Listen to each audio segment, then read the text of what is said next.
Hello students, welcome back again to our YouTube channel double A Vedic Gyan KD.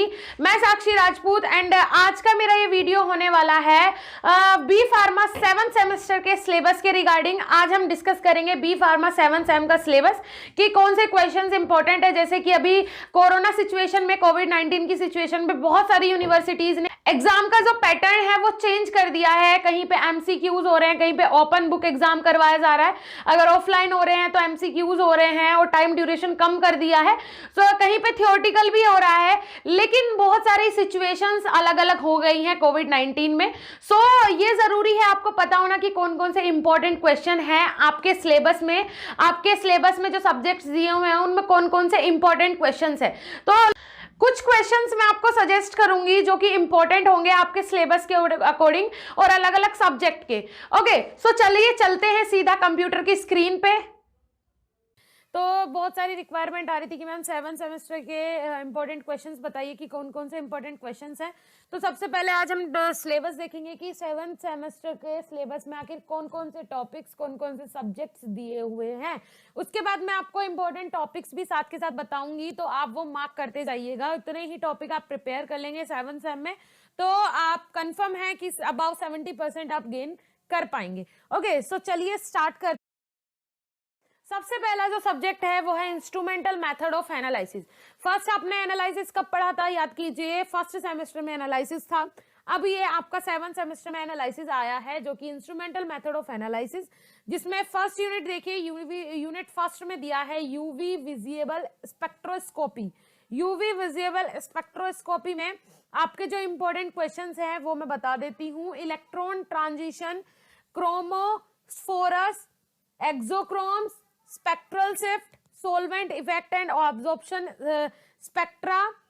उसके बाद देखिए यहाँ पे जो इंपॉर्टेंट, अगर मैं बात करूं यूवी विजिबल स्पेक्ट्रोस्कोपी में से, तो यहाँ पे आप मार्क कर लीजिए लैम्बर्ट्स लॉ। ठीक है, Beer and Lambert's law important term है, यहाँ से क्वेश्चन पूछा जाता है। इसका डेरिवेशन और इसका डेविएशन दोनों ही चीज आप प्रिपेयर करके जाइएगा, यहाँ से क्वेश्चन आता है। नेक्स्ट अगर मैं बात करूं तो इसमें photo multiplayer tube, photo multiplayer tubes से शॉर्ट नोट में क्वेश्चन पुटअप हो जाता है। नेक्स्ट वन अगर मैं बात करूं फर्स्ट यूनिट का ही, फ्लोरीमीटर। फ्लोरोमीटर से भी कभी कभी क्वेश्चन आ जाता है, जिसमें आपको नॉर्मली फ्लोरोमीटर की थ्योरी लिखनी है, उसका इंटरनल एक्सटर्नल कन्वर्जन लिखना है। तो ये आप टिक कर लीजिए, फ्लोरोमीटर का थ्योरी और उसका इंटरनल और एक्सटर्नल कन्वर्जन, राइट, ये दोनों चीजें इसमें प्रिपेयर करनी है। अगर मैं बात करूं यूनिट सेकंड की, तो इसमें IR इंफ्रारेड स्पेक्ट्रोस्कोपी इंपॉर्टेंट है, यहां से 100% एक क्वेश्चन आता है। सबसे पहले तो आप मार्क कर लीजिए फ्लेम फोटोमेट्री।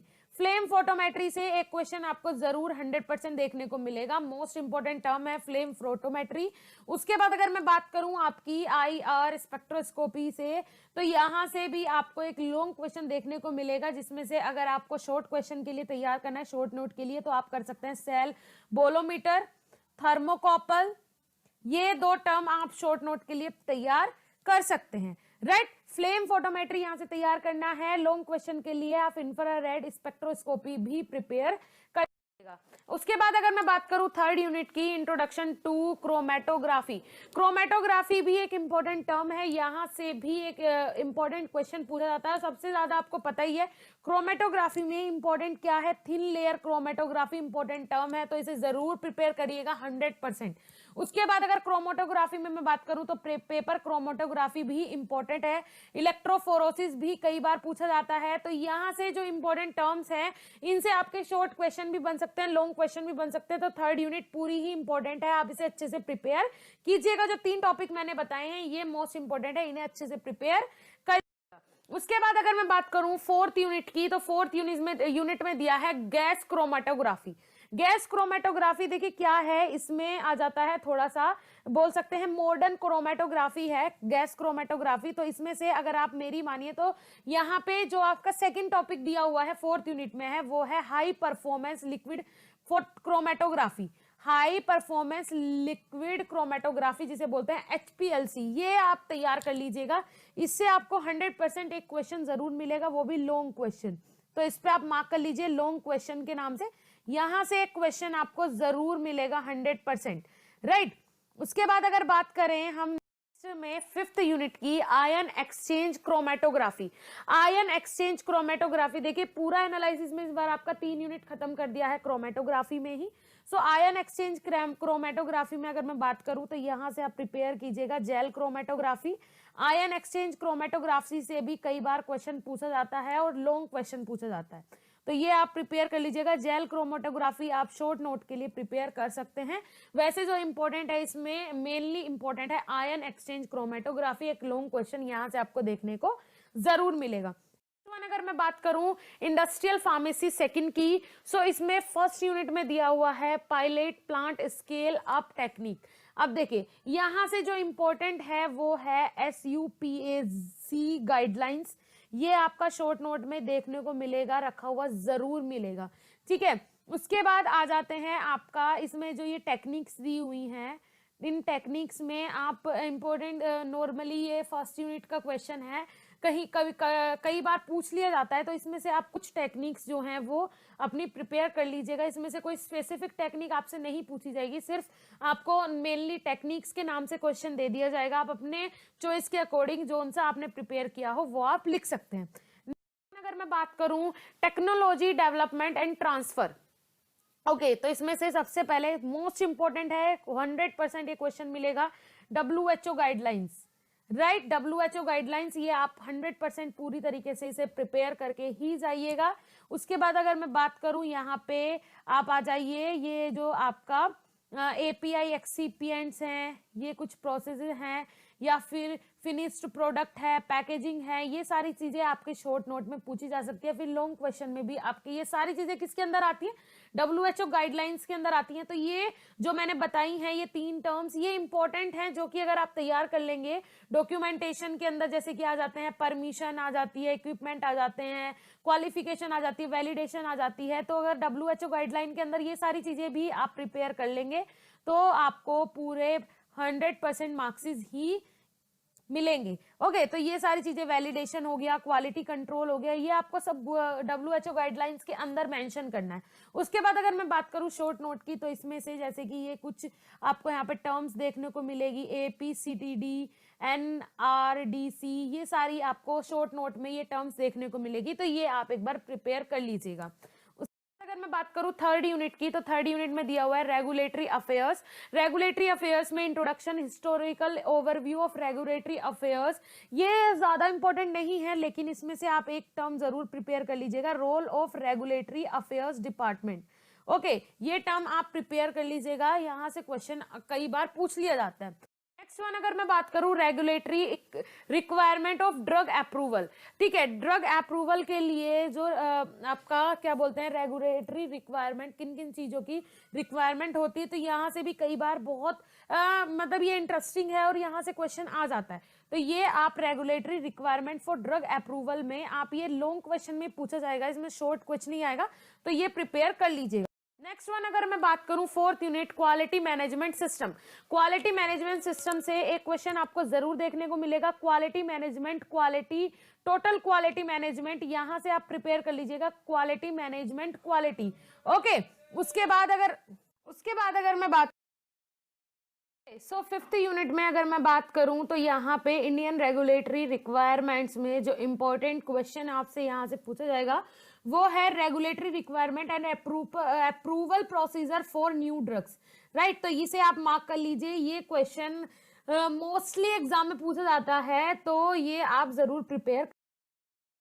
उसके बाद बात करूं थर्ड सब्जेक्ट फार्मेसी प्रैक्टिस की, सो इसमें इंपॉर्टेंट है, ये सब्जेक्ट जो है वो इंपॉर्टेंट है और दूसरी चीज बहुत ज्यादा इंटरेस्टिंग भी है, ठीक है। तो इसमें से फर्स्ट यूनिट में ए पार्ट में जो टॉपिक दिया है hospital and its organisation, hospital के बारे में बताना है और उसका ऑर्गेनाइजेशन कैसे होता है, क्या क्या प्रोसीजर होता है, ये सारी चीजें कि हॉस्पिटल के ऑर्गेनाइजेशन में जैसे कि classification of hospital, primary secondary tertiary hospitals कौन कौन से होते हैं, प्राइमरी हॉस्पिटल्स कौन से होते हैं, सेकेंडरी हॉस्पिटल कौन कौन से होते हैं, क्लिनिकल बेसिस पे किस तरीके से क्लासीफाई कर सकते हैं आप हॉस्पिटल को, नॉन क्लिनिकल बेसिस पे कैसे क्लासीफाई कर सकते हैं, तो इंपॉर्टेंट टर्म है और दूसरी चीज इंटरेस्टिंग भी है, hospital and its organisation.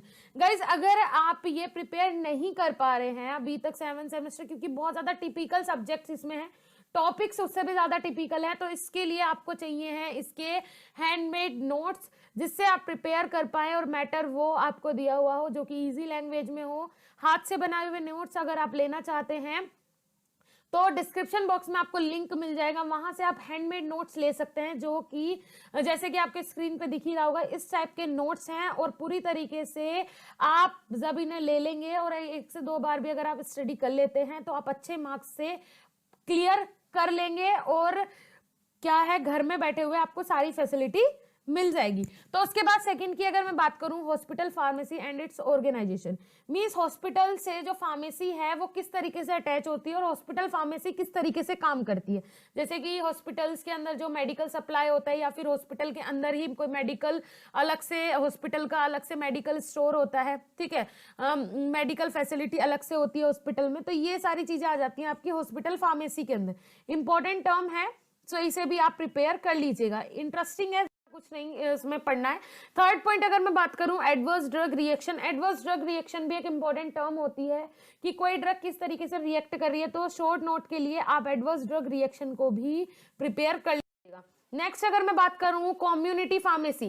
Community pharmacy means किस तरीके से पेशेंट आ रहा है, किस तरीके से आप उसे कम्युनिकेट कर रहे हैं, ये आ जाता है कम्युनिटी फार्मेसी में। और भी बहुत सारी चीजें आ जाती है कम्युनिटी फार्मेसी में, जैसे कि होलसेल ड्रग स्टोर है, रिटेलर ड्रग स्टोर है, किस तरीके से कहाँ पे कौन सी कम्युनिटी काम कर रही है, ये सारी चीजें आ जाती हैं आपकी कम्युनिटी फार्मेसी में।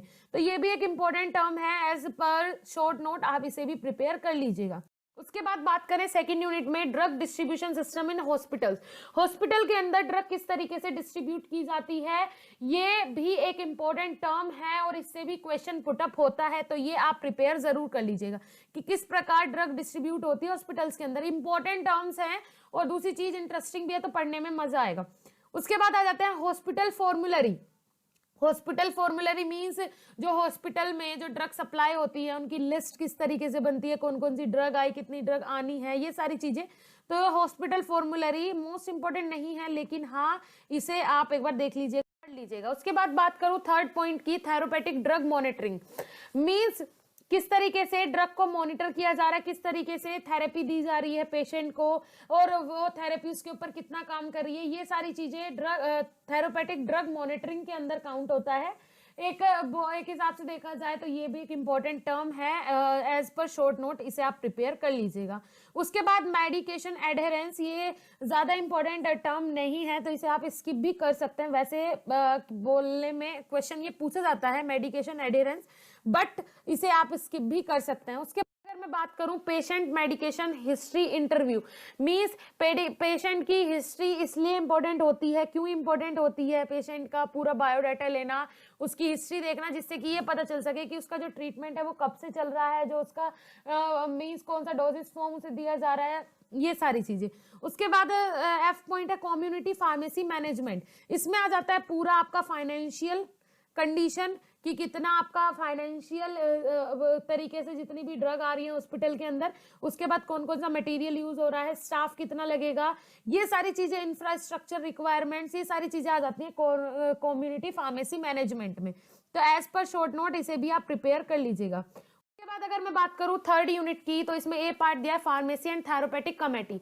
फार्मेसी एंड थेरेपेटिक कमेटी में मीन्स जो आपके फार्मेसी से रिलेटेड जितनी भी कमेटी होती है वो सारी, therapeutic committee, emergency drug list कौन सी है, किस तरीके से वो प्रिपेयर होगी, ये सारी चीजें आ जाती हैं। तो इसमें आप प्रिपेयर कर लीजिएगा। मेनली जो मोस्ट इंपॉर्टेंट होता है इमरजेंसी ड्रग लिस्ट, राइट। उसके बाद ड्रग इंफॉर्मेशन सर्विस, इसमें drug and poison information centre, drug information service की कहाँ से कौन सी ड्रग आ रही है, कैसी उसकी सर्विस है, किस तरीके से उसकी इंफॉर्मेशन कहाँ से कलेक्ट हो रही है, कहाँ से आ रही है, कहाँ जा रही है, ये सारी इंफॉर्मेशन आ जाती है ड्रग इंफॉर्मेशन सर्विस में। एज पर शॉर्ट नोट इसे आप प्रिपेयर कर लीजिए। उसके बाद बात करूं third point, patient counselling. Patient counselling भी जरूरी है और इसमें भी बहुत सारे स्टेप इन्वॉल्व होते हैं पेशेंट काउंसलिंग में, तो इसके आप स्टेप्स देख लीजिएगा क्योंकि कई बार ये क्वेश्चन पूछा जाता है। उसके बाद मैं बात करूं डी पॉइंट की, education and training programme in hospital. देखिए आपने देखा होगा 7 सेमेस्टर में आपकी हॉस्पिटल ट्रेनिंग होती है, तो हॉस्पिटल ट्रेनिंग होती है 30 दिन की, ठीक है, 25 से 30 दिन की हॉस्पिटल ट्रेनिंग होती है, तो उसमें सारी चीजें सिखाई जाती हैं। तो ये एक इंपॉर्टेंट टर्म है फार्मा के अकॉर्डिंग। तो ये एक लॉन्ग क्वेश्चन की तरह आप प्रिपेयर कीजिएगा, लॉन्ग क्वेश्चन में ये पूछा जाता है, राइट। उसके बाद मैं बात करूं prescribed medication order and communication skills. देखिए कम्युनिकेशन स्किल्स, कौन कौन सी मेडिकेशन आपने प्रिस्क्राइब की है पेशेंट को, या फिर कम्युनिकेशन स्किल क्या है, ये सारी टर्म्स भी नॉर्मल सी चीजें हैं, जैसे कि आप फेस करते हैं, आप किसी फार्मासिस्ट के पास जाते हैं कोई भी मेडिसिन लेने, या फिर डॉक्टर के पास जाते हैं अपना ट्रीटमेंट कराने, तो वो किस तरीके से कम्युनिकेट करता है, यही सारी चीजें आपको इसमें लिखनी है। तो एज पर शॉर्ट नोट इसे आप प्रिपेयर कर लीजिएगा। के बाद अगर बात करूं 4th यूनिट की, तो इसमें दिया है ए पार्ट प्रिपरेशन एंड इम्प्लीमेंटेशन। जैसे कि क्लिनिकल फार्मेसी, अभी तक हम पढ़ रहे थे हॉस्पिटल फार्मेसी, अब आ जाते हैं क्लिनिकल फार्मेसी। तो क्लिनिकल फार्मेसी में से भी क्वेश्चन बन जाता है, जैसे कि क्लिनिकल फार्मासिस्ट, कोई फार्मासिस्ट अपना क्लिनिक डाल रहा है, सो क्लिनिकल फार्मासिस्ट मतलब क्लिनिक है किसी डॉक्टर का, वहां पे आप एज अ फार्मासिस्ट अपना मेडिकल कर रहे हैं, तो ये सारी चीजें आ जाती हैं। तो ये भी एक इंपॉर्टेंट टर्म है, इसे आप जरूर प्रिपेयर कर लीजिएगा, क्वेश्चन आता है इससे। नेक्स्ट अगर मैं बात करूं E point over the counter OTC sale, ठीक है, ये भी एज पर आप शॉर्ट नोट की तरह आप इसे प्रिपेयर कर सकते हैं। 5th यूनिट की अगर मैं बात करूं drug store management and inventory control, organisation of drug store, किस तरीके से ड्रग स्टोर का ऑर्गेनाइजेशन होता है, किस तरीके से ड्रग स्टोर बनाया जाता है, ठीक है। ड्रग स्टोर मतलब वहां से जो परचेजर ऑर्डर है, जो परचेज करने वाला है वो ऑर्डर दे सकता है, किस तरीके से आप जहां से खरीद रहे हैं वहां से आप किस तरीके से ऑर्डर देंगे, किस तरीके से लिस्ट प्रिपेयर होगी, ये सारी चीजें आ जाती हैं ड्रग स्टोर मैनेजमेंट में। तो ये भी आप एज पर अ लॉन्ग क्वेश्चन प्रिपेयर कर लीजिएगा। Next one is investigational uses of drug, drug का इन्वेस्टिगेशनल यूज किस तरीके से होता है, तो ये एक शॉर्ट नोट की तरह आप प्रिपेयर कर लीजिएगा, कई बार शॉर्ट नोट में पूछा जाता है। नेक्स्ट अगर मैं बात करूं interpretation of clinical laboratory test, clinical laboratory test जो होते हैं लैब्स में जो टेस्ट करवाए जाते हैं, इनके बारे में पता होना चाहिए, जैसे कि blood chemistry, haematology, urine analysis, ये सारे टेस्ट भी इंपॉर्टेंट है, तो एज पर शॉर्ट नोट इसे आप प्रिपेयर कर सकते हैं। नेक्स्ट अगर मैं बात करूं 4th subject novel drug delivery system, important है, और दूसरी चीज बहुत ज्यादा टिपिकल सब्जेक्ट है। तो इसमें फर्स्ट दिया है कंट्रोल ड्रग डिलीवरी सिस्टम, इससे एक क्वेश्चन आपसे पूछा जाएगा, तो ये आप प्रिपेयर कर लीजिएगा। पॉलीमर से एक शॉर्ट क्वेश्चन पुटअप होगा, तो ये आप प्रिपेयर कर लीजिएगा। नेक्स्ट अगर मैं बात करूं माइक्रो एनकैप्सुलेशन, इंपॉर्टेंट टर्म है, लॉन्ग क्वेश्चन भी एज पर शॉर्ट क्वेश्चन भी इससे देखने को मिलता है। म्यूकोसल ड्रग डिलीवरी सिस्टम, इसे आप स्किप कर सकते हैं। इम्प्लांटेबल ड्रग डिलीवरी सिस्टम, ये इंपॉर्टेंट है, एज पर लॉन्ग क्वेश्चन इसे आपको प्रिपेयर करना है, राइट। उसके बाद अगर मैं बात करूं 3rd यूनिट की transdermal drug delivery system, transdermal drug delivery system important term है, 3rd यूनिट आपकी इंपॉर्टेंट ही है पूरी, तो इसे भी आप एज पर लॉन्ग क्वेश्चन तैयार कीजिएगा। नेक्स्ट अगर मैं बात करूं gastro retentive drug delivery system, important term है, एज पर शॉर्ट नोट आप इसे प्रिपेयर कर सकते हैं। नेक्स्ट अगर मैं बात करूं NESO pulmonary drug delivery system, ये इंपॉर्टेंट टर्म है और क्या बोलते हैं मॉडर्न टर्म है, तो इसे भी आप as per long and short question prepare कर लीजिएगा। नेक्स्ट अगर बात करूं 4th यूनिट, ये है targeted drug delivery system. Targeted drug delivery system एक मॉडर्न और एक बोल सकते हैं एडवांस ड्रग डिलीवरी सिस्टम है, कि टारगेट करके कोई भी ड्रग किस तरीके से आप दे सकते हैं, तो इसे भी आप प्रिपेयर कर लीजिएगा, लॉन्ग क्वेश्चन इससे 100% पूछा जाता है। नेक्स्ट अगर मैं बात करूं 5th यूनिट की ओक्यूलर ड्रग डिलीवरी सिस्टम, एक क्वेश्चन आपको शॉर्ट नोट यहां से देखने को मिलेगा, राइट। उसके बाद अगर मैं बात करूं 2nd पॉइंट की इंट्रा यूट्रेनिन ड्रग डिलीवरी सिस्टम, तो यहां से आपको एक क्वेश्चन देखने को मिलेगा शॉर्ट नोट, और ओक्यूलर ड्रग डिलीवरी सिस्टम कभी कभी यहां से लॉन्ग क्वेश्चन भी देखने को मिलता है, तो ये आप दोनों ही प्रिपेयर कर लीजिएगा, क्योंकि 5th यूनिट है, क्वेश्चन यहां से 100% आपको मिलेगा ही। ओके गाइज, सो आज मैंने आपको 7th सेमेस्टर के कुछ इंपॉर्टेंट क्वेश्चन बताए। 100% अगर आप ये क्वेश्चन प्रिपेयर कर लेते हैं तो आप 75-80% तक भी गेन कर सकते हैं। ओके, तो ये क्वेश्चंस प्रिपेयर कर लीजिएगा। अगर आपके पास नोट्स नहीं है, मटेरियल नहीं है पढ़ने के लिए, तो डिस्क्रिप्शन बॉक्स में जाइए, हैंडमेड नोट्स का लिंक मैंने दिया हुआ है, वहां से आप हैंडमेड नोट्स ले सकते हैं, ई बुक्स भी ले सकते हैं। और दूसरी चीज, हमारे चैनल पे तो आपको वीडियोस मिल ही जाएंगी, लेकिन नोट्स अगर आपके पास होंगे, 2 बार भी आप उन्हें अच्छे से पढ़ ले, तो आप पूरी तरीके से अच्छे मार्क्स गेन करके क्लियर कर सकते हैं अपना 7th same. Okay, so guys, आज का मेरा वीडियो आपके लिए कितना यूजफुल ओके सो जैसे कि आपने देख ही लिया कि आपका सिलेबस कितना लेंदी है इस बार और टिपिकल सब्जेक्ट्स भी दिए हुए हैं। सो गाइज मैं आपको बता दूं कि हमारे चैनल की तरफ से प्रोवाइड किए जा रहे हैं हैंडमेड नोट्स, 7 सेमेस्टर के टोटल सब्जेक्ट्स के हैंडमेड नोट्स हमने आपके लिए प्रिपेयर करवाए हैं। अगर आप हैंडमेड नोट्स लेना चाहते हैं, जैसे कि स्क्रीन पे आपको इंटरफेस दिख ही रहा होगा, कुछ इस टाइप के नोट्स हम आपको प्रोवाइड करवाएंगे। तो अगर आप ये नोट्स परचेज करना चाहते हैं तो लिंक नीचे डिस्क्रिप्शन में दिया हुआ है, आप जाके ले सकते हैं। पूरे सब्जेक्ट के टोटल नोट्स होंगे इसमें, इजी लैंग्वेज में दिया होगा। और हैंडमेड नोट्स मींस इस तरीके से नोट्स बनाए गए कि अगर आप 2 बार इन्हें रिपीट भी कर लेंगे तो आप इजीली एग्जाम दे पाएंगे। Okay so thank you so much guys, मिलेंगे ऐसे इंफॉर्मेटिव वीडियो के साथ, तब तक के लिए धन्यवाद, नमस्कार।